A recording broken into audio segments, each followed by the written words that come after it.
Hello friends, good morning. Welcome to एडिस्टा classes. आज है 1 सितंबर 2020 और 1 सितंबर 2020 से जितने भी फेयर के इंपॉर्टेंट क्वेश्चन बनते हैं वो हम इस वीडियो में डिस्कस करेंगे। साथ ही मैं आपको हर एक क्वेश्चन से रिलेटेड इंपॉर्टेंट फैक्ट बताऊंगा, तो आप हमारा वीडियो पूरा और एंड तक ध्यान से देखिए।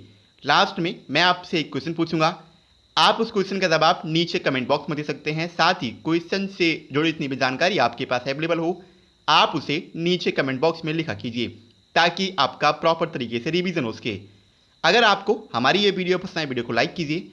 आपके पास जितने भी एजुकेशन ग्रुप हैं, आप उस ग्रुप में हमारे वीडियो को शेयर भी कीजिए और साथ ही हमारे चैनल एडी स्टार क्लासेस को सब्सक्राइब कीजिए। चलिए शुरू करते हैं आज का अपना सेशन। देखते हैं आज का हमारा पहला क्वेश्चन क्या है। आज का हमारा पहला क्वेश्चन है, हाल ही में जबरदस्ती गुम किए गए पीड़ितों का अंतर्राष्ट्रीय दिवस कब मनाया गया है।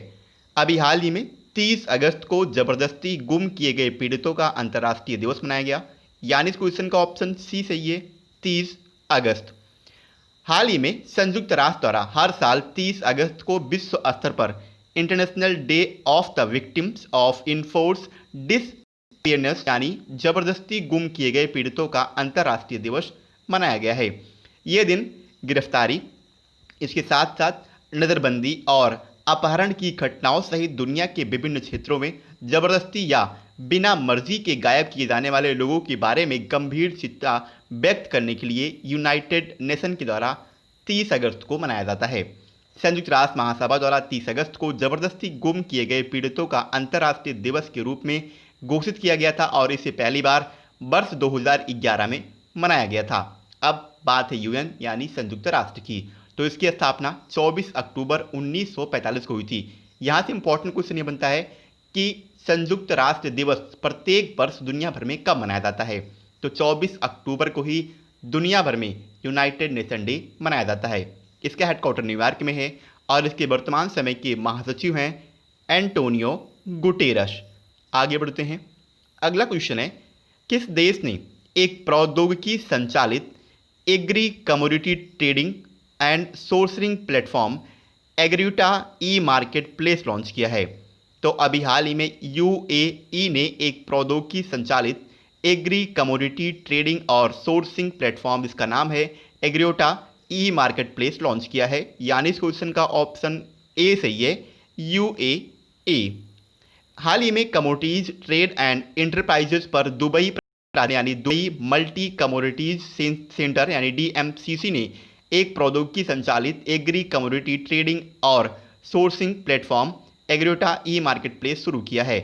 ब्लॉकचेन का उपयोग करने वाला ये प्लेटफॉर्म भारत में लाखों ग्रामीण किसानों और यूएई के खाद्य उद्योग के बीच के अंतर को कम करने में हेल्प करेगा। अब यूएई की बात है, सबसे पहले मैं आपको बता दूं, इस बार यानी 19 सितंबर से लेकर के 10 नवंबर 2020 तक के बीच में होने वाला आईपीएल मैच भी यूएई में ही आयोजित किया जाएगा। ये फैक्ट आपको याद रखने हैं। यूएई की वर्तमान समय की कैपिटल है अबू धाबी, इसकी करेंसी है यूएई दिरहम और इसके वर्तमान समय के प्रेसिडेंट हैं शेख खलीफा बिन जायद अल निहान।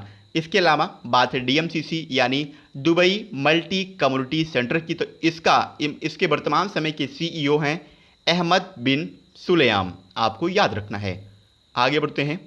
अगला क्वेश्चन है, हाल ही में किस राज्य में 31 अक्टूबर 2020 से सी प्लेन सेवा यानी समुद्र में जो प्लेन आपने देखा होगा अक्सर जितने भी यूरोपियन देश हैं और यूरोपियन देश में जो अटलांटिक सागर या फिर जो सी के बगल में, सी के पड़ोस में स्थित जो भी देश है वहाँ पे आपने देखा होगा समुद्र में उड़ने वाले हवाई जहाज़ होते हैं, तो उसे हम सी प्लेन कहते हैं। तो सी प्लेन सेवा की शुरुआत की है हाल ही में गुजरात ने, यानी इस क्वेश्चन का ऑप्शन बी सही है, गुजरात।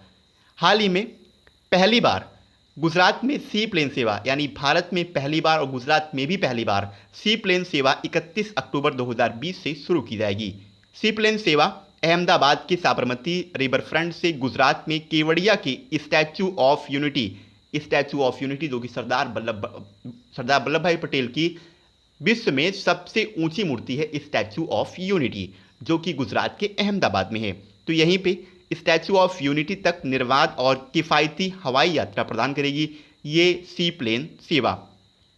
सरदार वल्लभ भाई पटेल की जयंती पर शुरू की जाने वाली सी प्लेन सेवा का संचालन स्पाइसजेट एयरलाइन करेगी। गुजरात गवर्नमेंट ने राज्य में सीप्लेन सेवा शुरू करने के लिए केंद्रीय नागरिक उड्डयन मंत्रालय यानी एमओसीए और भारतीय विमानपत्तन प्राधिकरण के साथ एक त्रिपक्षीय समझौते पर हस्ताक्षर भी किए हैं। अब गुजरात की बात है तो इसकी कैपिटल गांधीनगर है। इसके वर्तमान समय के मुख्यमंत्री हैं विजय भाई रूपाणी और इसके वर्तमान समय के गवर्नर हैं आचार्य देवव्रत। इसके अलावा नागरिक उड्डयन मंत्रालय की बात है तो वर्तमान समय के हमारे केंद्रीय नागरिक उड्डयन राज्य मंत्री हैं हरदीप सिंह पुरी। अगला क्वेश्चन है, हाल ही में पुरुषोत्तम राय का निधन हुआ है, वो कौन थे? पुरुषोत्तम राय ये एक एथलेटिक कोच थे, यानी इस क्वेश्चन का ऑप्शन ए सही है, एथलेटिक कोच। भारत के पूर्व एथलेटिक कोच पुरुषोत्तम राय का निधन हो गया है। पूर्व कोच भारत में किसी कोच को दिए जाने वाले सर्वोच्च खेल पुरस्कार द्रोणाचार्य पुरस्कार लेने से कुछ घंटे पहले ही इनका निधन हो गया है। और अब ये बात आई है तो मैं आपको बता दूं, अभी मैंने आपको बताया था 29 अगस्त को राष्ट्रपति रामनाथ कोविंद के द्वारा कई सारे नेशनल यानी राष्ट्रीय स्तर के पुरस्कार प्रदान किए गए हैं, जिसमें राजीव गांधी है, द्रोणाचार्य है, अर्जुन पुरस्कार है। इसके अलावा कई सारे कैटेगरीज में भी पुरस्कार प्रदान किए गए हैं। तो 29 अगस्त को पुरस्कार प्रदान करने से पहले ही इनका निधन हो गया है। वो एथलेटिक्स में द्रोणाचार्य पुरस्कार जीतने वाले कर्नाटक के तीसरे व्यक्ति भी बन गए हैं। उन्होंने ओलंपियन क्वार्टर मिलर वंदना राव, हेमपैथलेट इनका नाम है प्रमिला अयप्पा, अश्विनी नचप्पा, मुरली कुट्टन, एम.के. आशा, ई.बी. सायला, रोजा कुट्टी और जी प्रमिला जैसे शीर्ष एथलीटों को तैयार किया था। उन्होंने 1987 विश्व एथलेटिक्स चैंपियन, 1988 के Asian track and field championship और 1999 के एसएएफ गेम्स के लिए भारतीय टीम को प्रशिक्षित भी किया था। आगे बढ़ते हैं, अगला क्वेश्चन है, किस राज्य में भारत का पहला अंतर्राष्ट्रीय महिला व्यापार केंद्र खोले जाने की घोषणा की गई है? तो अभी हाल ही में केरल में भारत का पहला अंतर्राष्ट्रीय महिला व्यापार केंद्र खोले जाने की घोषणा की गई है, यानी इस क्वेश्चन का ऑप्शन सी सही है, केरल। हाल ही में केरल के अंगमाली में भारत का पहला अंतर्राष्ट्रीय महिला व्यापार केंद्र यानी इंटरनेशनल वुमेन्स ट्रेड सेंटर स्थापित करेगा केरल। आपको याद रखना है, केरल में ये पहला इंटरनेशनल वुमेन्स ट्रेड सेंटर होगा, पहला है इसलिए आपको याद रखना है।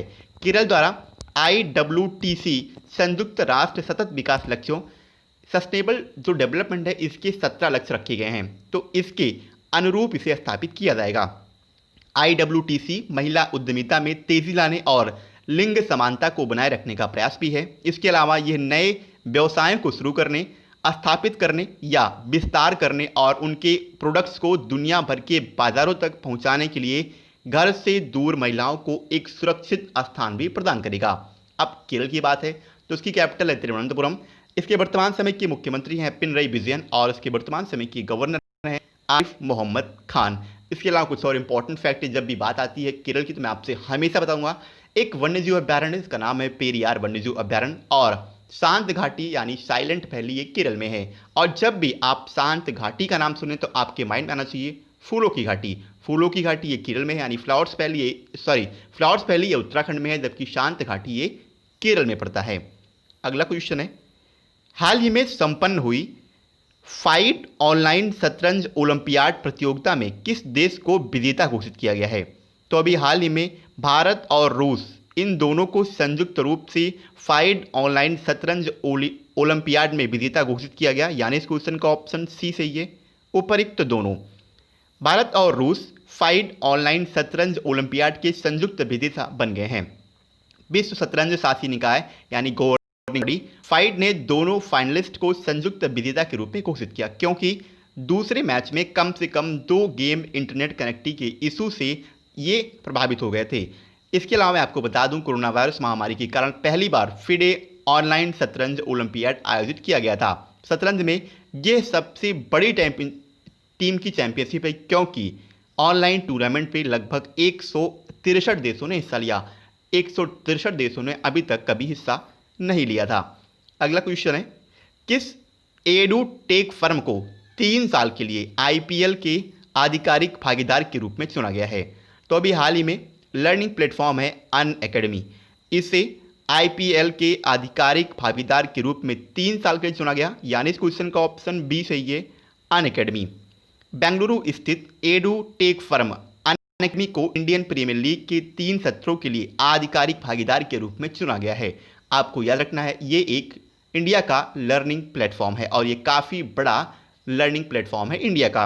आईपीएल तो इस बार 13वां आईपीएल 19 सितंबर से 10 नवंबर 2020 तक यूएई में आयोजित किया जाएगा और यूएई के बारे में मैंने आपको अभी थोड़ी देर पहले ही बताया है। अगला क्वेश्चन है, हाल ही में मुस्तफ़ा अदीब को किस देश का नया प्रधानमंत्री नियुक्त किया गया है? तो मुस्तफ़ा अदीब लेबनान का इन्हें नया प्रधानमंत्री अपॉइंट किया गया, यानी इस क्वेश्चन का ऑप्शन बी सही है, लेबनान। जर्मनी में लेबनान के राजदूत मुस्तफ़ा अदीब प्रमुख राजनीतिक समर्थन हासिल करने के बाद देश के अगले प्रधानमंत्री बनने वाले हैं। हसन दियाब के नेतृत्व सरकार ने अगस्त 2020 में राजधानी बेरूत में एक विस्फोटक के बाद पूरी सरकार को निरस्त कर दिया था। आपको मैंने बताया था जब ये विस्फोट हुआ था लेबनान की कैपिटल बेरूत में अमोनियम नाइट्रेट से जो विस्फोट हुआ था उसके बारे में मैंने आपको बताया था और कई हजारों लोग की वहाँ पे जान गई और काफ़ी ज़्यादा जान माल की भी नुकसान आई है बेरूत में, आपको याद रखना है। और अब बेरूत के तो प्रधानमंत्री यही होंगे, मुस्तफ़ा अदीब। अगला क्वेश्चन है, किस राज्य के मुख्यमंत्री ने आरओ ट्रेन सेवा की शुरुआत की है? तो अभी हाल ही में कर्नाटक के मुख्यमंत्री BS येदियुरप्पा ने आरओ ट्रेन सेवा की शुरुआत की, यानी इस क्वेश्चन का ऑप्शन ए सही है, कर्नाटक। कर्नाटक के मुख्यमंत्री BS येदियुरप्पा ने 30 अगस्त 2020 को बेंगलुरु के नेलामंगला से सोलापुर महाराष्ट्र के बीच में आरओ ट्रेन सेवा को रवाना किया है। ये सड़क दुर्घटना को कम करेगी, साथ में सुरक्षा को बढ़ावा देगी और ईंधन की बचत को भी ये कम करेगी। आगे बढ़ते हैं, अगला क्वेश्चन है, हाल ही में डॉक्टर एस पद्मावती का निधन हुआ है, वो कौन थी? तो डॉक्टर एस पद्मावती ये एक कार्डियोलॉजिस्ट थी, यानी हृदय रोग विशेषज्ञ थी, यानी इस क्वेश्चन का ऑप्शन सी सही है, कार्डियोलॉजिस्ट। भारत की पहली महिला रोग विशेषज्ञ डॉक्टर एस पद्मावती की अगस्त 2020 में कोविड-19 के कारण 103 वर्ष की आयु में मृत्यु हो गई है। उन्हें 1967 में पद्म भूषण और 1992 में भारत सरकार द्वारा पद्म विभूषण से सम्मानित भी किया गया था। पद्म विभूषण ये भारत का दूसरा सर्वोच्च पुरस्कार है, आपको याद रखना है। पहला कौन सा है? भारत रत्न पहला है। लास्ट में मैंने आपसे क्वेश्चन किया था, हाल ही में राष्ट्रीय खेल दिवस कब मनाया गया है? क्वेश्चन का ऑप्शन सी सही था, 29 अगस्त। लगभग सभी स्टूडेंट्स का सही आंसर दिया। एक बार मैं आपसे फिर कहूँगा, आपको क्वेश्चन के बारे में जितनी भी जानकारी पता है आप उसे नीचे कमेंट बॉक्स में लिखिए, जिससे आपका प्रॉपर तरीके से रिवीजन हो सके। आगे बढ़ते हैं और आज का अपना क्वेश्चन देखते हैं। आज का हमारा क्वेश्चन है, हाल ही में राजीव गांधी खेल रत्न पुरस्कार की राशि को बढ़ाकर कितना कर दिया गया है? क्वेश्चन के 4 ऑप्शन है, 12.5 लाख, 15 लाख, 25 लाख और 50 लाख। एक बार मैं आपसे फिर कहूँगा, आपको क्वेश्चन के बारे में जितनी भी जानकारी पता है आप उसे नीचे कमेंट बॉक्स में लिखिए, जिससे आपका प्रॉपर तरीके से रिवीजन हो सके।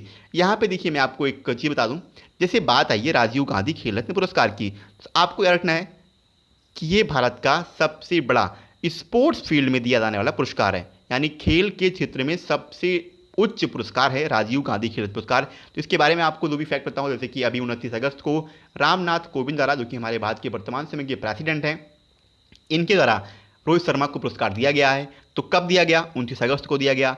29 अगस्त को क्यों दिया जाता है? क्योंकि उस दिन मेजर ध्यानचंद जी का जन्म हुआ था, तो उन्हीं के उपलक्ष्य में हम 29 अगस्त को राष्ट्रीय खेल दिवस भी मनाते हैं। तो इसी दिन राजीव गांधी खेल रत्न पुरस्कार, द्रोणाचार्य पुरस्कार, अर्जुन पुरस्कार के साथ साथ कई कैटेगरीज में अवार्ड राष्ट्रपति के द्वारा दिए जाते हैं। तो ऐसे फैक्ट जो भी हैं आपको रिलेट करके याद रखने हैं, आप उसे नीचे कमेंट बॉक्स में लिख कीजिए, जिससे आपका प्रॉपर तरीके से रिवीजन हो सके। तो आज के लिए इतना ही। वीडियो पसंद आई वीडियो को लाइक कीजिए। जय